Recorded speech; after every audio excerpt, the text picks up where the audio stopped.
Hello dear students, applied mathematics second की first unit का topic हम कर रहे थे इक्वेशन ऑफ स्ट्रेट लाइन यानी कि सरल रेखा का समीकरण।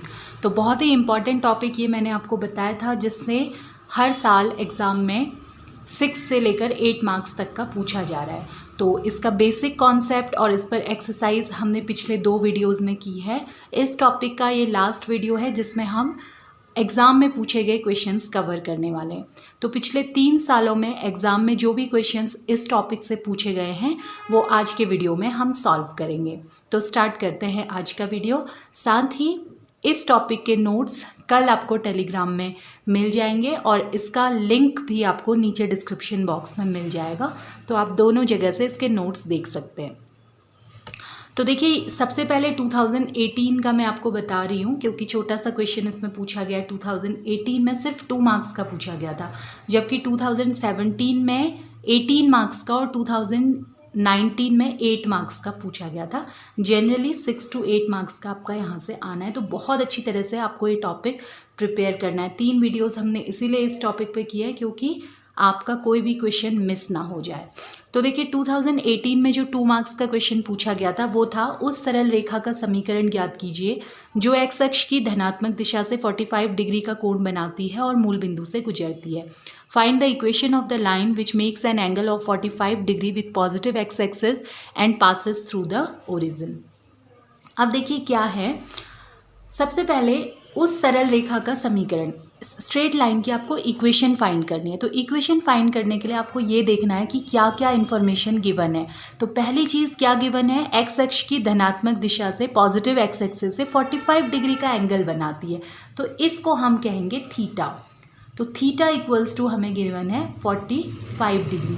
और दूसरी बात ये लिखा हुआ है कि मूल बिंदु से गुजरती है। तो इस रेखा पर स्थित कोई बिंदु, इस पर सिचुएटेड कोई पॉइंट गिवन है, या फिर हम कह सकते हैं कि लाइन इस पॉइंट से पास होती है, गुजरती है। दोनों बातें एक ही है, रेखा पर स्थित है बिंदु या फिर रेखा उस बिंदु से गुजरती है, एक ही अर्थ है दोनों बातों का। तो मूल बिंदु से गुजरती है, तो हमने देखा था कि जिस भी पॉइंट से पास होती है या फिर जो पॉइंट किसी लाइन पर सिचुएटेड होता है उसको हम x1, y1 से रिप्रेजेंट करते हैं। तो x1, y1 अभी है मूल बिंदु यानी ओरिजिन, जिसके कोऑर्डिनेट्स होते हैं 0, 0। तो x1, y1 गिवन है, थीटा गिवन है। थीटा से हम क्या फाइंड कर सकते हैं, ये हमको सोचना है। तो थीटा जब भी गिवन होता है, मैंने आपको बताया था कि इसका स्लोप यानी कि प्रवणता m से जिसे हम रिप्रेजेंट करते हैं वो हम फाइंड कर सकते हैं। फॉर्मूला होता है m equals to tan theta. तो ये आपका हो जाएगा tan 45 डिग्री। तो tan 45 डिग्री की वैल्यू कितनी होती है, 1। तो m इक्वल्स टू यहाँ से आपका आ जाएगा 1। तो आपको मालूम है m और आपको मालूम है x1, y1। तो सोच लीजिए कौन सा फॉर्मूला यहाँ पर लगेगा। फॉर्मूला लगेगा हमारा इक्वेशन ऑफ लाइन यानी कि रेखा का जो समीकरण है वो हम कौन से फॉर्मूले से फाइंड करेंगे, that will be y minus y1 equals to m into x minus x1। तो यहाँ पर y माइनस y1 का अर्थ हो गया 0 इक्वल्स टू m हो गया 1, x माइनस x1 का अर्थ हो गया 0। तो ये हो गया y equals to 1 into x, या फिर y इक्वल टू x, या आप चाहें तो x इक्वल टू y भी कह सकते हैं। तो ये होगा इस रिक्वायर्ड लाइन का इक्वेशन। तो ये 2 मार्क्स का आसान सा क्वेश्चन था। तो नेक्स्ट क्वेश्चन है, 2019 में 2 क्वेश्चन पूछे गए थे। पहला क्वेश्चन है 2 मार्क्स का, k का मान ज्ञात कीजिए यदि -8, 11 और 2, k को जोड़ने वाली रेखा की प्रवणता -4/3 है। तो देखिए क्या गिवन है यहाँ पर। पहले तो हमें स्लोप फाइंड k फाइंड करना है। If the slope of the line joining -8, 11 and 2, k is -4/3। तो 2 चीज़ें हमें गिवन है। एक तो किसी लाइन पर सिचुएटेड 2 पॉइंट्स गिवन है। 2 पॉइंट्स हैं तो इन्हें हम x1, y1 और x2, y2 से रिप्रेजेंट कर सकते हैं। x1, y1 की वैल्यू कितनी है, -8, 11 और x2, y2 की वैल्यू कितनी है, 2, k। इसके साथ में हमें लाइन का स्लोप यानी जिसे हम m से रिप्रेजेंट करते हैं वो भी गिवन है -4/3। तो इस तरह से अगर ये कोई लाइन है तो हमें इस लाइन पर -8, 11 और 2, k 2 पॉइंट्स गिवन है और इसका slope m equals to -4/3 given है। तो आपको k की वैल्यू फाइंड करनी है। देखिए यहाँ पर लाइन की इक्वेशन नहीं फाइंड करनी है, आपको k फाइंड करना है।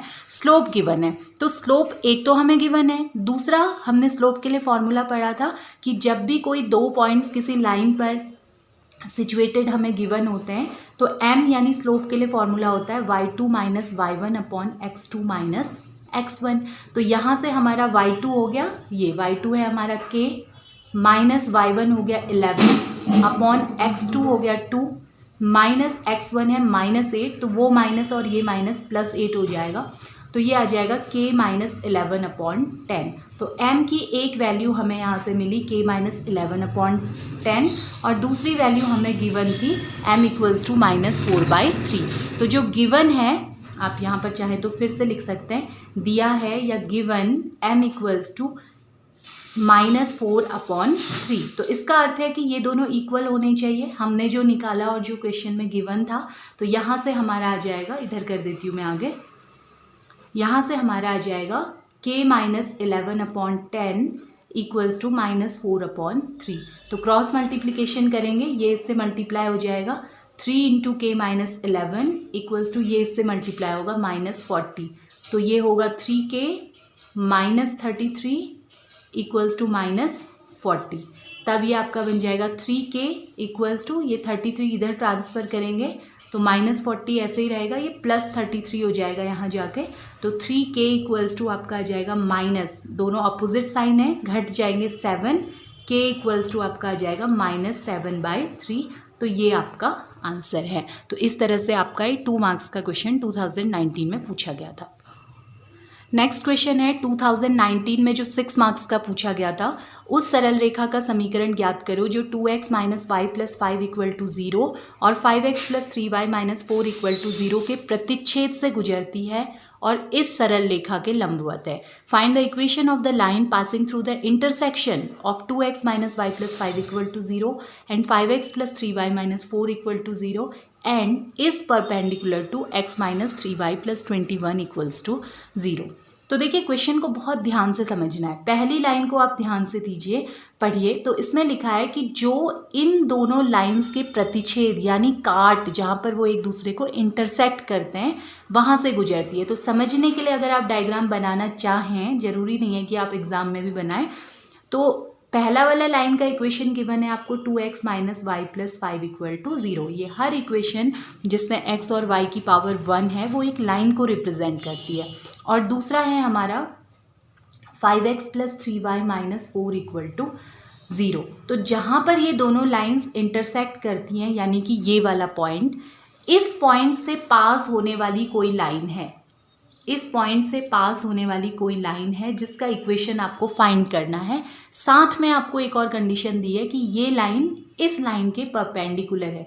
तो अब एक और लाइन आपको दी है यहाँ, x - 3y + 21 = 0। तो मैंने डायग्राम भी बना दिया ताकि आपको और अच्छे से समझ आ जाए, ज़रूरी नहीं है एग्ज़ाम में आप डायग्राम बनाएं। तो अब देखिए इस सारी इन्फॉर्मेशन से हम क्या क्या चीज़ें फाइंड कर सकते हैं। तो सबसे पहले ये जो दो लाइन है इनका इंटरसेक्शन है। अगर मुझे ये इनका पॉइंट ऑफ इंटरसेक्शन यानी प्रतिच्छेद बिंदु मिल जाए, जिसे मैं अगर x1, y1 कह देती हूँ, तो यहाँ से मुझे x1, y1 यानी कि इस लाइन पर सिचुएटेड, इस रेखा पर स्थित एक बिंदु मिल जाएगा और इस रेखा पर ये लंबवत है। तो यहाँ से हम इस लाइन की जब प्रवणता निकालेंगे m' आ जाएगा और आपको मालूम है कि ये m' है, तो इस लाइन का स्लोप m × m' = -1 से m = -1/m' आएगा। तो m हमारा इसकी हेल्प से निकल जाएगा। x1, y1 इन दोनों लाइंस का पॉइंट ऑफ इंटरसेक्शन है, वो कैसे निकलेगा बताती हूँ। तो हमारे पास जो दो लाइंस हैं वो है, पहली लाइन 2x - y + 5 = 0 और 5x + 3y - 4 = 0। तो जब भी कोई दो लाइन एक दूसरे को इंटरसेक्ट करती हैं, काटती हैं, तो उनका पॉइंट ऑफ इंटरसेक्शन यानी प्रतिच्छेद बिंदु निकालने के लिए हमें उन दोनों लाइंस की इक्वेशन को सॉल्व करना होता है। तो इन दोनों लाइंस की जो इक्वेशन है, समीकरण है, इन्हें हम हल करना है। हल करने का मतलब एक्स और वाई की वैल्यूज़ फाइंड करनी है। तो इक्वेशन सॉल्व करना तो आपने बहुत पहले 7th 8th क्लास में सीखा हुआ है। तो क्या करना है हमें, अगर मैं इसे इक्वेशन 1 कह दूँ, इसे इक्वेशन 2 कह दूँ, तो आपको याद होगा कि इनके गुणांक इक्वल करने होते थे। तो y का गुणांक इक्वल करना आसान है, y का कोफिशिएंट। अगर मैं इक्वेशन 1 को 3 से मल्टीप्लाई कर दूं, समीकरण 1 को किससे गुणा कर दूं, 3 से, और फिर उसे ऐड कर दूं समीकरण 2 में। सिंपल, मैं इक्वेशन सॉल्व कर रही हूँ, ठीक है, करने पर तो क्या आ जाएगा, देखिए इसको 3 से मल्टीप्लाई कर रही हूँ तो ये 6x हो जाएगा, माइनस इसको 3 से मल्टीप्लाई किया 3y, प्लस ये हो जाएगा 15 इक्वल्स टू 0। यहाँ सेकेंड को हमने एज इट इज़ ले लिया है, तो ये आएगा 5x plus 3y minus 4 equal to 0। अब ऐड किया है तो ऐड करने में सीधे सीधे ऐड हो जाएंगे, 6x प्लस 5x हो जाएगा 11x, ये माइनस 3y से प्लस 3y कैंसिल हो जाएगा, प्लस 15 में से 4 घटाएंगे 11 इक्वल्स टू 0। तो 11x इक्वल टू, ये इधर जाएगा माइनस 11, x इक्वल टू कितना आ जाएगा, इससे ये कैंसिल हुआ, x इक्वल टू आ जाएगा -1। तो x आपको मिल गया। तो अब इसकी वैल्यू हम इक्वेशन 1 में रखेंगे। x का मान समीकरण 1 में या 2 में, किसी में भी आप रखें, समीकरण 1 में रखने पर,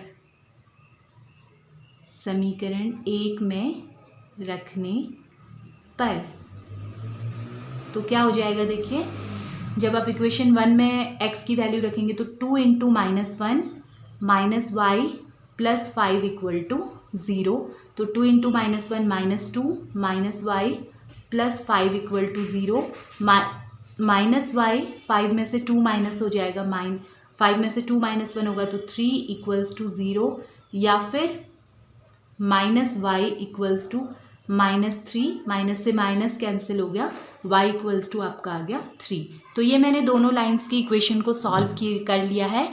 इससे मुझे जो मिल गया वो मिल गया पॉइंट ऑफ इंटरसेक्शन यानी कि प्रतिच्छेद बिंदु, प्रतिच्छेद बिंदु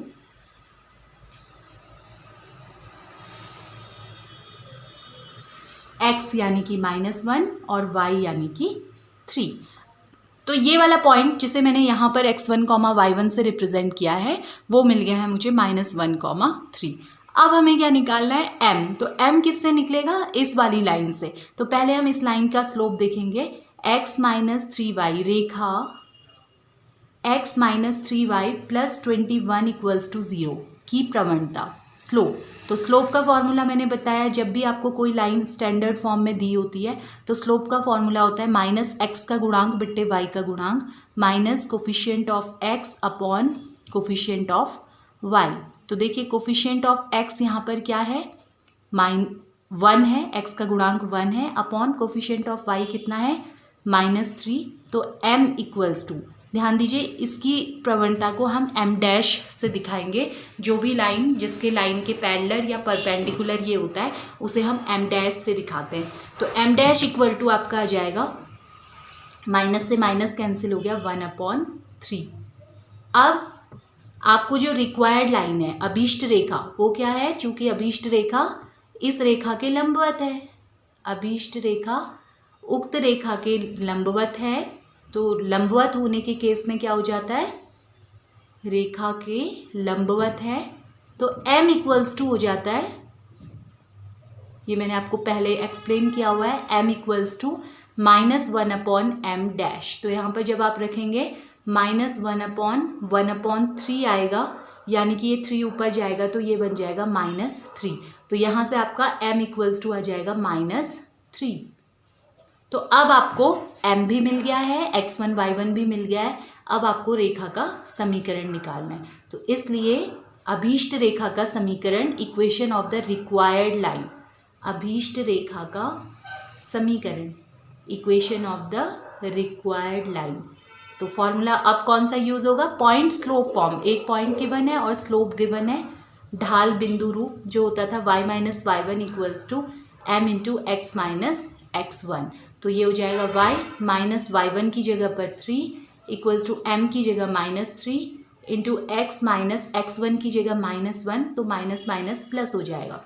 तब ये बन जाएगा y माइनस 3 इक्वल टू, ये अंदर मल्टीप्लाई होगा -3x, ये माइनस प्लस माइनस 3 इंटू 1 3, तो 3x को आप इधर पक्षांतर या ट्रांसफ़र कर सकते हैं, इक्वल टू यहाँ बचा -3 और ये -3 इधर जाके +3, तब ये 3x पहले लिख देती हूँ प्लस y इक्वल्स टू 3 से 3 कैंसिल हो गया 0। तो ये आपकी जो रिक्वायर्ड लाइन थी, जिस लाइन की आपसे इक्वेशन पूछी गई थी, वो आ गई है 3x plus Y equals to 0। तो अब आते हैं 2017 के उस क्वेश्चन पर जो कि एग्ज़ाम में 10 मार्क्स का पूछा गया है। तो इम्पॉर्टेंट क्वेश्चन है ये, हो सकता है कि रिपीट हो जाए इस बार। तो देखिए क्या है, उस सरल रेखा का समीकरण ज्ञात कीजिए जो बिंदु 2, से जाती है और अक्षों से निम्न अंतःखंड काटती है। मापांक समान, दोनों धनात्मक, मापांक समान, चिन्ह विपरीत। Find the equation of the line passing through 2, -3 and having equal intercepts in magnitude and sign. पहला केस है, एक क्वेश्चन ये बन गया आपका। Having intercepts equal in magnitude and opposite in sign, ये आपका दूसरा केस बन गया। तो देखिए आप बहुत ध्यान से इस क्वेश्चन को समझना है। बात हो रही है यहाँ पर अंतःखंडों की, तो आपको ध्यान देना है कि जहाँ पर भी अंतःखंडों की बात आए वहाँ पर आपका फॉर्मूला कौन सा वाला यूज़ होना है, x/a plus y/b equals to 1, ये फॉर्मूला आपका यूज़ होना है जहाँ भी अंतःखंड की बात आती है।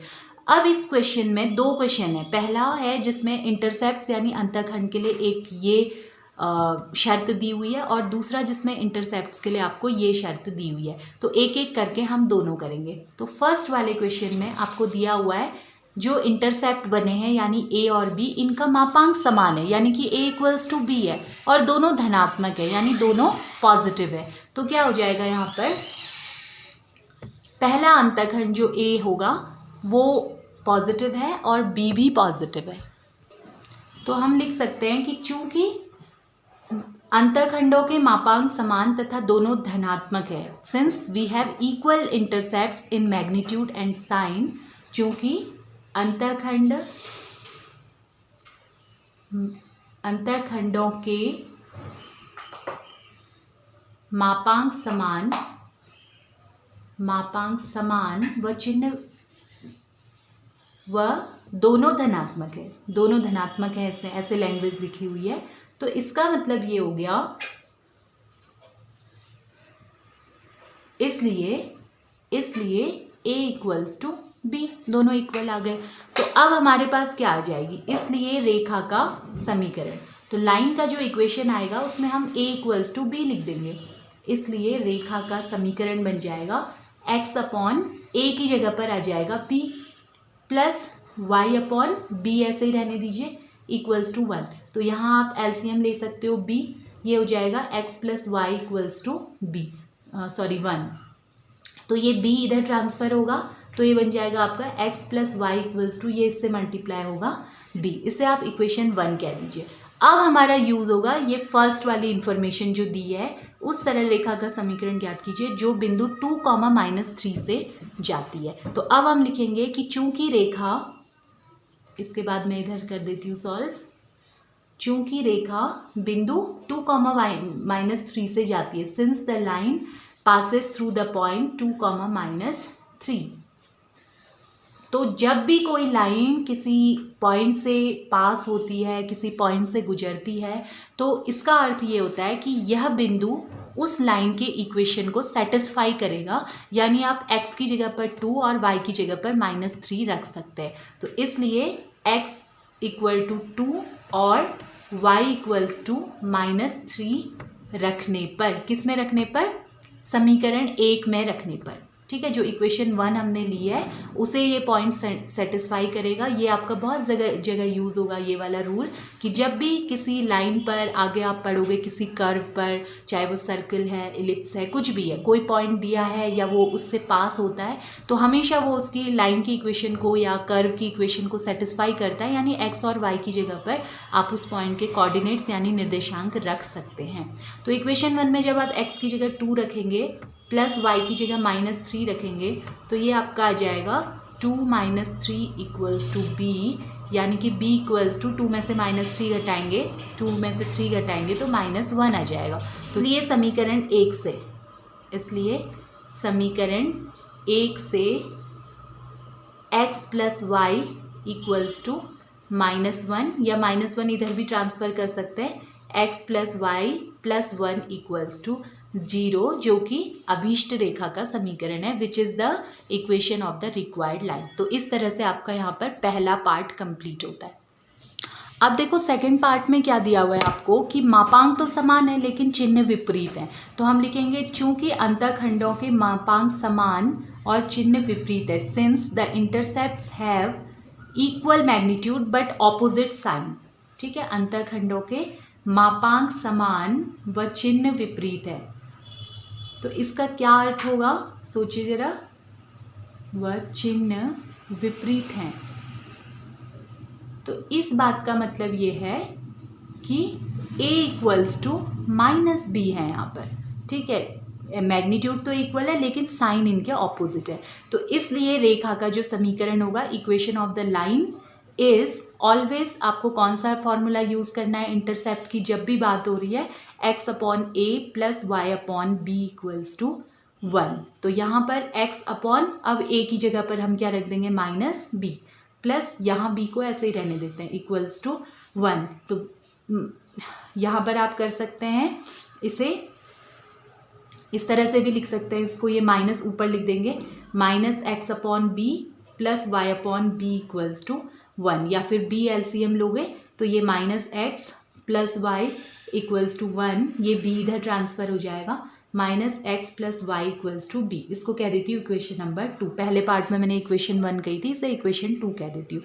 अब फिर से आपको वही इन्फॉर्मेशन यूज़ करनी है। आपको गिवन है चूंकि रेखा किस बिंदु से होकर जाती है, बिंदु 2, -3 से गुजरती है, since the line passes through the point 2, -3 से गुजरती है। तो इसका अर्थ ये होगा, आप यहाँ पर फॉर्मूला जो हमारी इक्वेशन 2 आई थी, जब भी कोई पॉइंट किसी लाइन से पास होता है, किसी लाइन पर सिचुएटेड होता है, तो इसका अर्थ होता है कि ये जो कोऑर्डिनेट्स हैं वो लाइन की इक्वेशन को सेटिस्फाई करेंगे। यानी कि समीकरण 1 में, इक्वेशन 1 में आप क्या रख सकते हैं, इसलिए समीकरण 1 में x की जगह पर 2 और y की जगह पर -3 रख सकते हैं। रखने पर तो क्या आएगा, x की जगह 2 रखेंगे तो -2 प्लस y की जगह -3 इक्वल्स टू b। तो ये -2 प्लस माइनस हो गया 3 इक्वल्स टू b, यानी b इक्वल्स टू ऐड हो जाएंगे, सेम साइन हमेशा ऐड होते हैं, -5। तो समीकरण 2 में मान रखने पर, putting this value in equation 2, ये आपका आएगा -x plus Y equals to -5, या आप चाहें तो -5 को इधर भी ला सकते हैं,